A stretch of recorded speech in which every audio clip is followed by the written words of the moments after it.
Hello guys, welcome back to Vinyl Anatomy. I'm Jojo, and this sleepy boy is Toomey. And today is another episode of Painting the Music Giant. What I choose today is none other than the legendary trumpet player, Chet Baker. So I am doing a kind of different format here. I'm gonna put commentary over my time lapse, so I hope you guys like the new formats. Let's get right into it.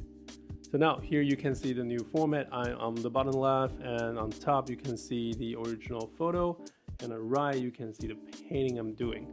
So right now I'm working on his hair, and I think most of people, if you're into jazz, you know Chet Baker. If you don't know him, the legendary documentary Let's Get Lost and also the recent Ethan Hawke movie called Born to Be Blue are two really good starting points.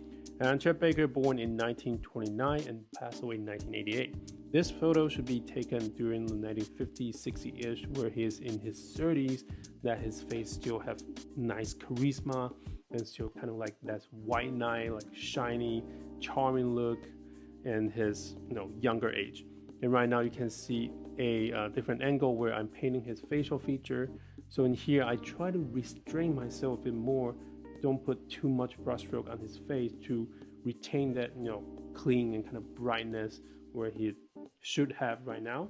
But I still need some brushstroke to create that let's say like the blown up chin, where he how do he blow the trumpet, where the lips shape and such.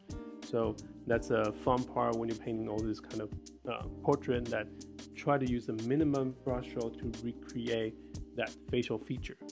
The interesting thing about this calligraphy pen here is that it is actually a really limited but interesting painting tool.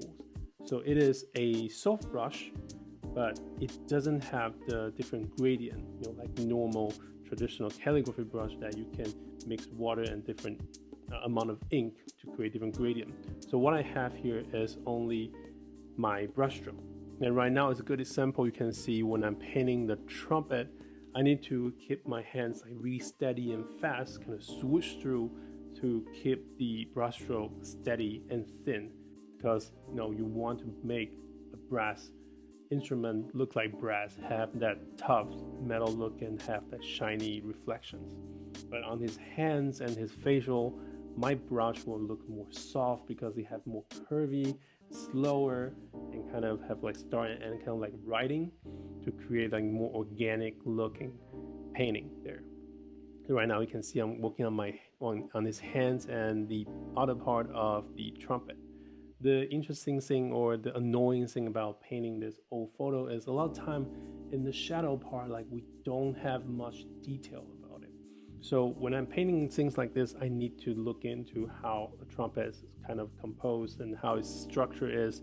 So when I'm making the sketch of it, I can make sure that trumpet looks straight and like have its structure. It doesn't fall apart when I'm painting with the calligraphy brush. It's actually when it's like soft tip, I need to be like really making sure my brush was right. And right now I am working on the trench coat and also the sweater. And you can see when I'm painting the clothes, a lot of time I will use more freehand, have like more bigger brush stroke here and there, and more dry brush to create different texture for the clothes, kind of how it weaving through different directions to create a kind of contrasty to his facial, that it's a different material and kind of different feeling of it. Also this kind of bigger brush, faster brush, drier brush create that dynamic and movement for the painting, so it doesn't look just aesthetic painting, but have that movement creating by all the brushing technique I use. And the interesting thing about brush is like you also documented down how your hands move and how your brush moves, so you can really has that movement in there. Right now I'm working on his sweater, and you can see how I use the brush stroke to create that like puffy looking of the sweater. So now I move myself a little bit. Now you can see the where I'm working on the trumpet head, where it's kind of curved in, so I can using the brush stroke to create that reflection and shadow for the trumpet to make it look nice and reflective. And here I'm working on his small square on his collar to make sure it looks correct and finished.